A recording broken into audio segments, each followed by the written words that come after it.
convincing somebody to make a decision isn't always easy. Even though sometimes when you know that this is the right decision, getting somebody to make this decision isn't easy. Economics is called the dismal science for a reason. And it's called the dismal science because it forces us to accept the idea, the concept that everything costs something. As much as we've been brainwashed by politicians, by all the flim-flam gurus on social media, that all we have to do is one teeny tiny thing and we get everything in exchange, everything costs something. If you want something, you're going to have to do something to get that thing.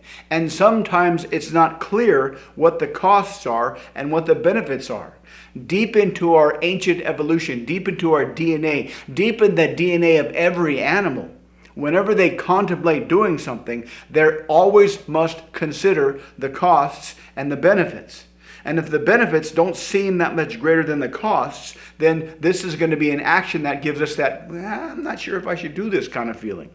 So when you're trying to get somebody to make a decision, if in your mind this is a fantastic decision, if you don't convince them that the benefits are greater than the costs, they're not going to take action.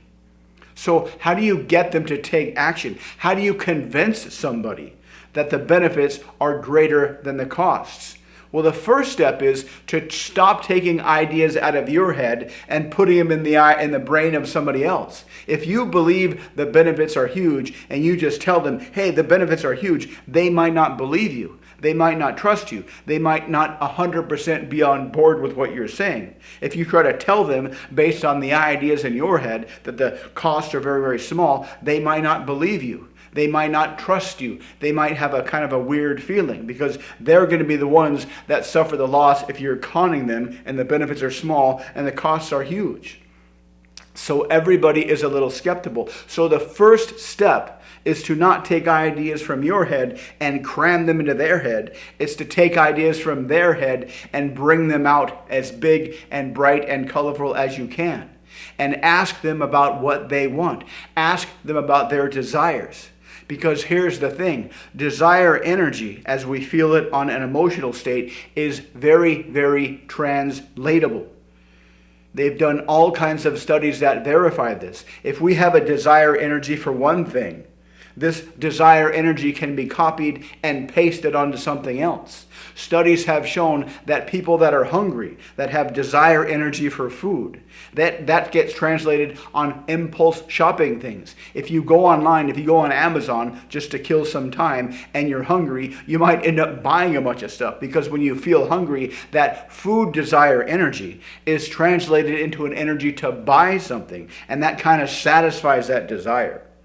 So build up their desire energy by asking them what they want and build that out in their mind as big and bright and colorful as you can. Next, make the costs seem small by comparison. How do you do that? By building out their memories of success.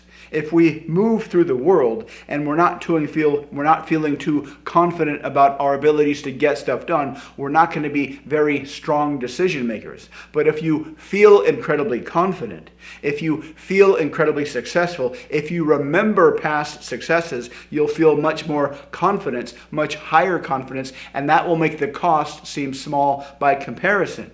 And guess what? Confident energy, success energy, this is also translatable. They get people talking about their past successes and they're much more likely to make decisions, even if the decision has nothing to do with the success, even if the content of the success is completely different than the content of the decision you're asking them to make. These are two very translatable emotions. So step one is to get rid of the ideas in your head. Step two, ask them about what they want. Build this desire energy as strong as you possibly can. Ask all kinds of questions about what they desire. Get them to fully imagine this. Get them to fully imagine having this thing. Imagine the desire that comes with getting this thing. And then ask them about their past successes. Ask them what their greatest success was. Get this maximum differential as strong strong as you can. And when you have this massive differential, the desire energy is really, really high, and the costs seem really, really low because you've got them huge in their mind with their past success emotions. This differential is also very translatable. This differential will put them in a fantastic state of mind, and they'll be willing to do anything, even if it has nothing to do with what you just talked about. So that's the secret to get people to make strong decisions, to build their desire, to build their memories of success. And that way you can get anybody to pretty much do anything you want. If you'd like to learn how to do this, check out the links below. Thanks for watching. Please like, subscribe, and comment, and I'll see you next time.